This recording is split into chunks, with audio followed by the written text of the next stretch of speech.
Por vezes, a arte tenta se antever ao futuro da humanidade e, nesse contexto, na década de 60, uma produção cinematográfica trouxe às telas dos cinemas uma visão futurística do que seria o ano de 2001, antecipando uma discussão que devemos levar avante nos dias de hoje, que são os limites éticos da inteligência artificial. Vamos trazer esse cenário para uma discussão à luz da espiritualidade moderna, passando pela teosofia de Blavatsky, pela conscienciologia de Valdo Vieira e pelos conhecimentos trazidos pela doutrina espírita. Em 1968, Stanley Kubrick trouxe às telas dos cinemas a obra de Arthur Clarke, o filme 2001, Uma Odisseia no Espaço. Não se trata de um filme narrativo e mais uma experiência filosófica. Ele não entrega respostas prontas.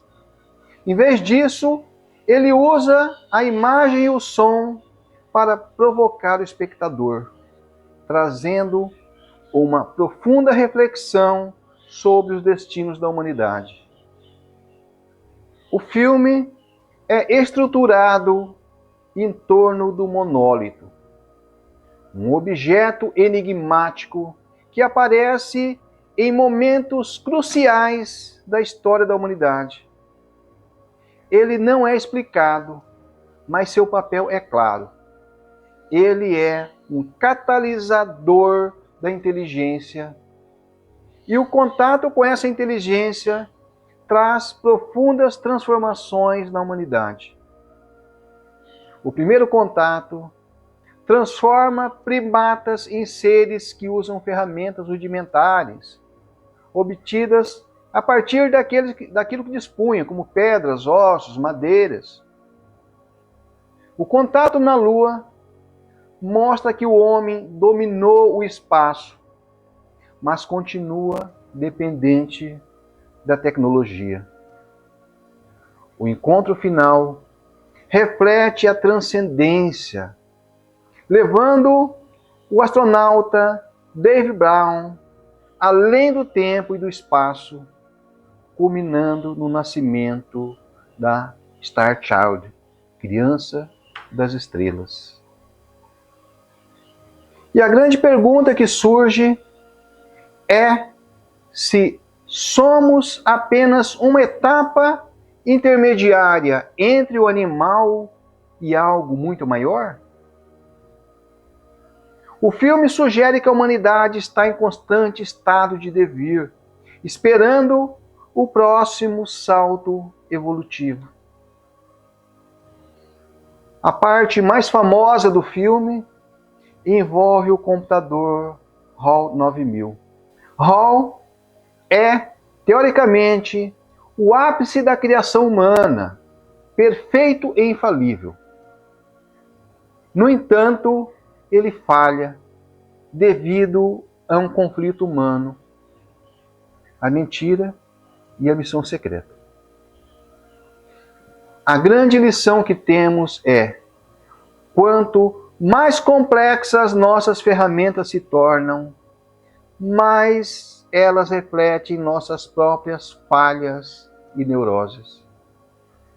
HAL morre sentindo medo, tornando-se mais humano do que os próprios astronautas, que agem de forma fria e mecânica.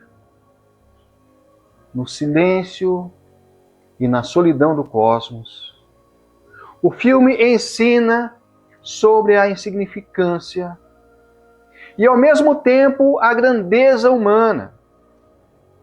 Estamos sozinhos no vácuo, mas somos capazes de cruzar o sistema solar para buscar a nossa origem.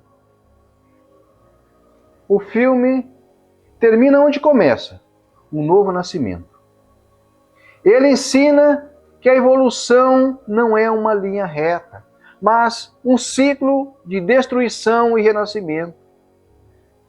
Para o novo homem nascer, o velho precisa morrer. O velho, que no filme é representado por Dave envelhecendo no quarto branco. Fazendo um resumo da filosofia contida no filme, temos a reflexão sobre alguns temas importantes. Até onde a máquina pode ter consciência ou moral? Uma ferramenta para construir é a mesma para destruir. Tudo depende da utilização e do nosso livre-arbítrio. Existe uma inteligência superior guiando o nosso progresso ou é por acaso? Esses são os 3 pontos fundamentais para a reflexão trazidas pelo filme. Arthur Clarke sustenta que se 2001 puder ser compreendido em sua totalidade, então nós falhamos. Queríamos levantar muito mais perguntas do que respondê-las. Esse pensamento deixa claro que a ideia do autor era não trazer uma ficção, mas pontos de reflexão para refletirmos sobre nosso avanço tecnológico. E não podemos falar desse avanço tecnológico sem considerar a inteligência artificial dos dias de hoje. A ideia de criar máquinas que pensam surgiu na década de 1940. Em 1950, Alan Turing publicou o artigo Computing Machinery and Intelligence, onde apresentou o famoso teste de Turing. A proposta era simples. Se um avaliador humano não conseguisse distinguir as respostas de uma máquina das de uma pessoa, a máquina poderia ser considerada inteligente. Numa breve cronologia, temos que em 1943, Warren, McCulloch e Paul Spitz propuseram o primeiro modelo de neurônio artificial, que se tornou a base das redes neurais. Em 1956, John McCarthy cunhou o termo inteligência artificial. Nesse mesmo ano, Herbert Simon e Allen Newell criaram um programa que provava teoremas e demonstrou que algoritmos poderiam realizar atividades de raciocínio humano. Na década de 60, surgem as linguagens de programação Lisp e Prolog. O programa ELIZA simula conversas e antecipa técnicas de processamento de linguagem natural. Na década de 70, sistemas especialistas, inclusive para diagnóstico médico, ganharam força.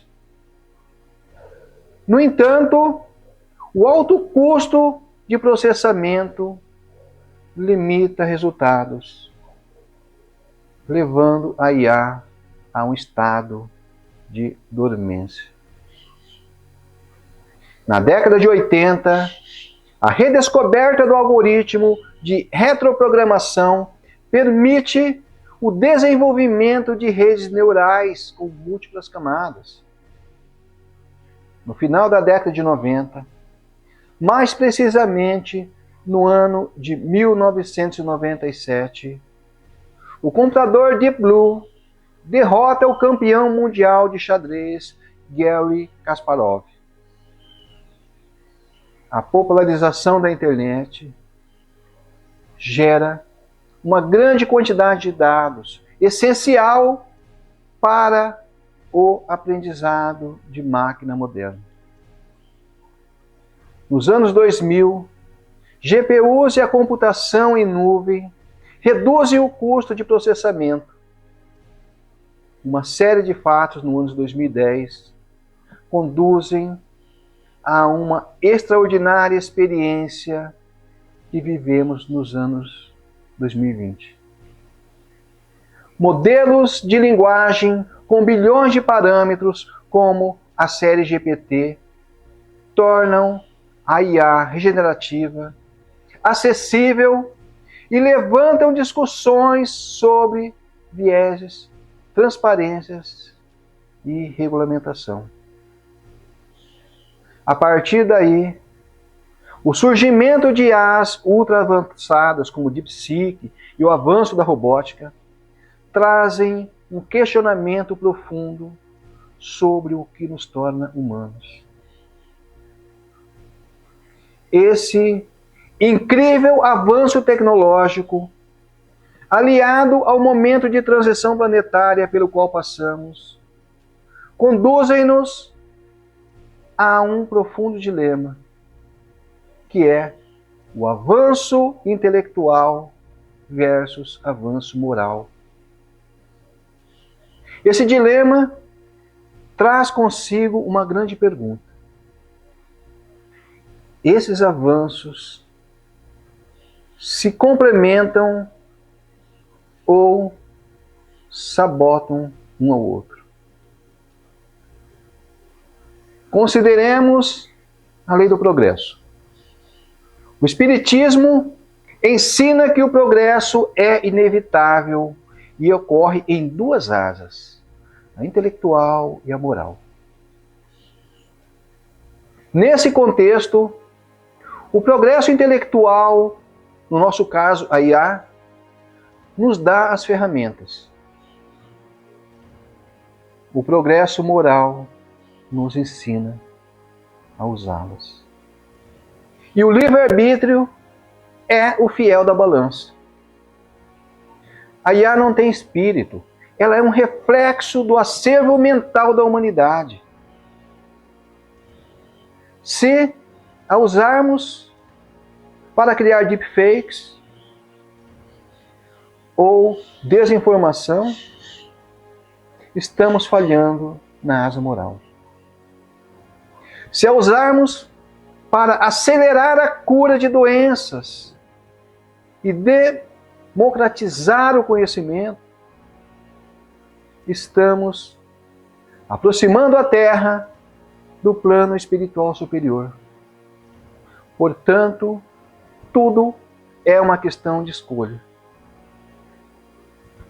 De uma perspectiva otimista, a IA pode eventualmente libertar o homem de trabalhos braçais repetitivos, o pão ganho com o suor do rosto, permitindo que o espírito tenha mais tempo para a arte, o estudo, a meditação e o auxílio ao próximo.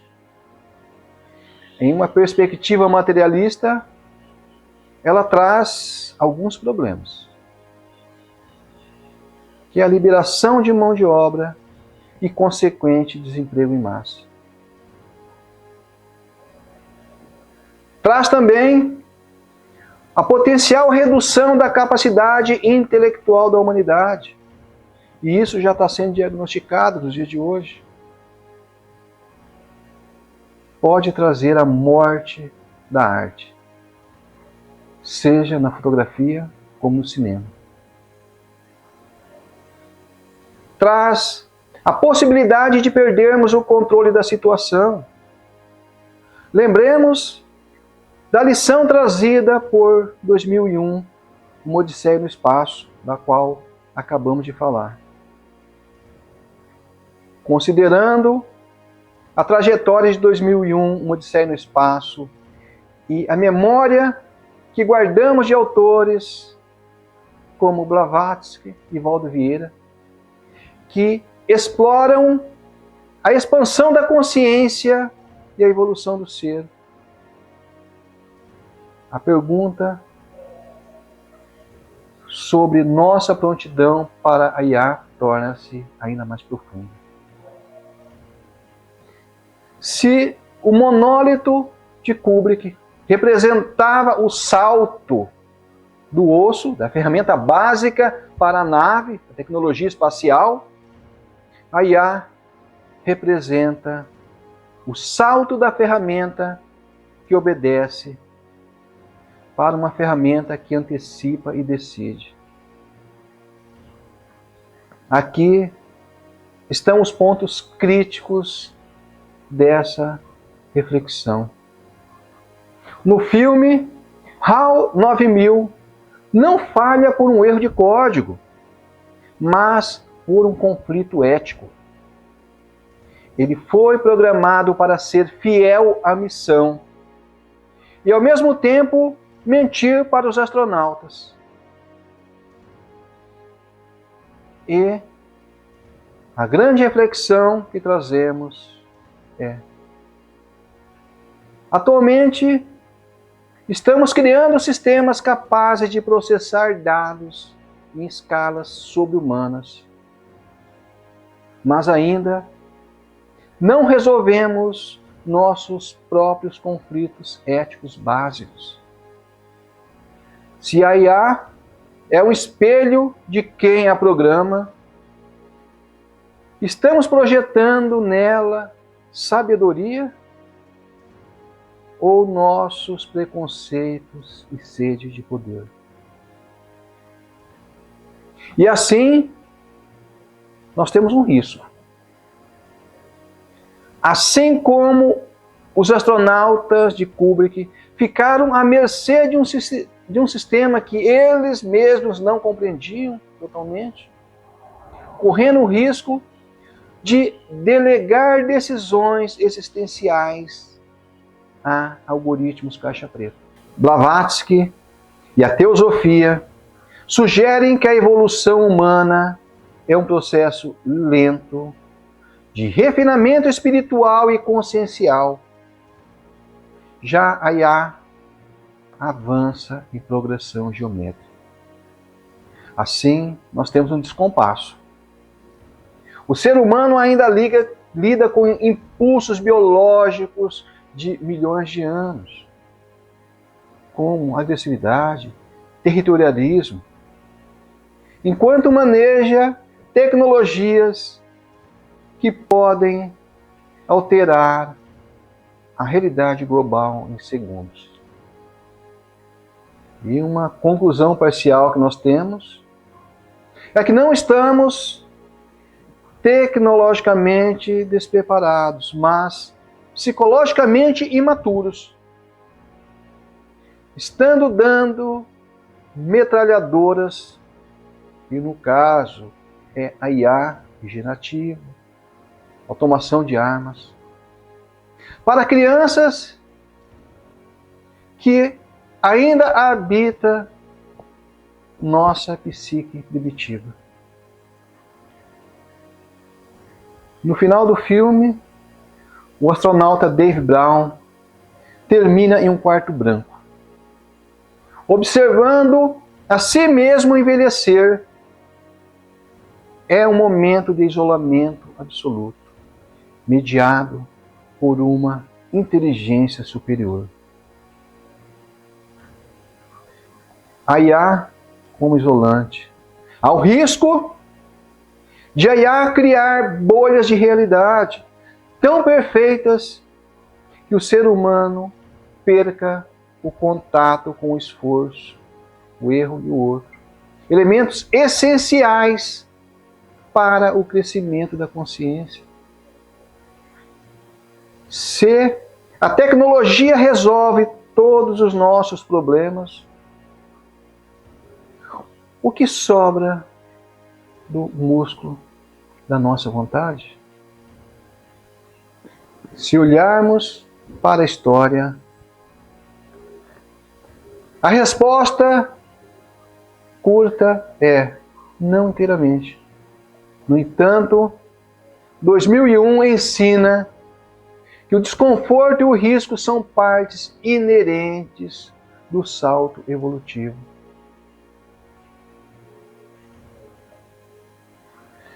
E assim, precisamos questionar onde estamos, como estamos nós, qual a nossa realidade frente a isso, no ponto de vista da capacidade técnica. Estamos criando ferramentas que superam nossa cognição em tarefas específicas. Se pensarmos em termos de maturidade ética, diremos, nossa maturidade está muito baixa. Ainda usamos tecnologia de ponta para finalidades tribais, como a guerra e a desinformação. Se perguntarmos como está a nossa consciência do eu, tão fundamental para o nosso desenvolvimento enquanto seres humanos, diríamos, nós estamos ainda em transição.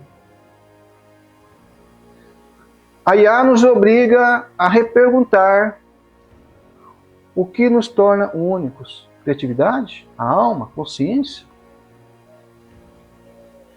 Nós ainda estamos gatinhando nessas searas. E trazendo a essa reflexão Blavatsky e Valdo Vieira, a IA pode ser vista como o derradeiro desafio da autopesquisologia. Ela nos força a definir o que é consciência. Seria ela apenas o subproduto do processamento da informação, como algoritmo? Ou algo extrafísico que a máquina jamais poderia replicar?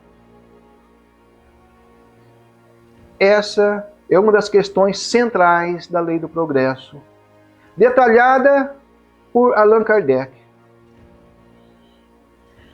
Uma resposta curta, baseada na codificação, é que o avanço tecnológico impulsiona o moral, mas não de forma automática e simultânea. Como já dissemos aqui, segundo a doutrina espírita, o progresso humano caminha sobre duas asas, a intelectual e a moral. Em O Livro dos Espíritos e em a Gênese, os Espíritos explicam que o progresso intelectual quase sempre precede o progresso moral. Isso ocorre porque o desenvolvimento da inteligência é necessária para que o ser humano compreenda o bem e o mal, as causas e os efeitos. O progresso intelectual é o primeiro que se manifesta. O progresso moral é o que decorre do primeiro. É o que nós abstraímos de O Livro dos Espíritos na questão 785. O avanço tecnológico, o intelecto, fornece as ferramentas, mas é o uso dessas ferramentas que testará a nossa moralidade. A tecnologia não nos torna bons, mas ela amplifica os efeitos das nossas escolhas, forçando a humanidade a amadurecer pelas consequências dos seus próprios atos. E aí poderíamos, então, ir fomentando a ideia de como a tecnologia possibilita o avanço moral. De acordo com a codificação, o avanço tecnológico facilita o progresso espiritual por 3 vias principais. Primeira, aproximação dos povos. Kardec menciona que o progresso destrói as barreiras da distância e do preconceito. Assim, a internet e a comunicação instantânea, que são as nossas versões atuais do que ele previa, forçam a fraternidade. Ao percebermos que estamos todos conectados, a caridade deixa de ser apenas local e passa a ser global. O sofrimento do outro se torna visível, o que estimula a empatia. O segundo ponto é a libertação do tempo. À medida que a IA e a automação resolvem as necessidades materiais brutas que são necessárias à sobrevivência física, o ser humano, teoricamente, teria mais tempo para se dedicar ao espírito, à arte e ao autoconhecimento. E aqui nós temos um grande desafio. E se não houver moralidade, o tempo livre vira ócio ou vício. A tecnologia oferece oportunidade, mas não garante a execução. O terceiro ponto é a ciência como reveladora de Deus. A codificação afirma que a ciência e a religião são as duas alavancas da inteligência humana. O avanço tecnológico, como a exploração espacial ou a física quântica, acaba por confirmar as leis da criação. E aí nós temos uma grande integração. Quanto mais entendemos a complexidade do universo, ou no nosso caso da IA, mais percebemos que a matéria não explica tudo. O que acaba conduzindo a humanidade de volta à espiritualidade, de forma mais racional e menos dogmática. Podemos, assim, afirmar com segurança que o avanço tecnológico vai possibilitar o moral? A resposta que nós temos é que sim. Mas talvez não de forma pacífica. Em O Livro dos Espíritos, nota-se que quando o descompasso entre a inteligência ou a tecnologia e a moralidade se torna muito grande, a humanidade passa por crises de transição. Essas crises servem para mostrar que a tecnologia sem amor pode ser autodestrutiva. Vamos encerrar a primeira parte dessa apresentação e em seguida retornaremos falando sobre como as principais correntes espiritualistas estão vendo esse fascinante e assustador momento que é a inteligência artificial fazendo parte de nossas vidas de uma forma cada vez maior. Então, retornaremos em seguida.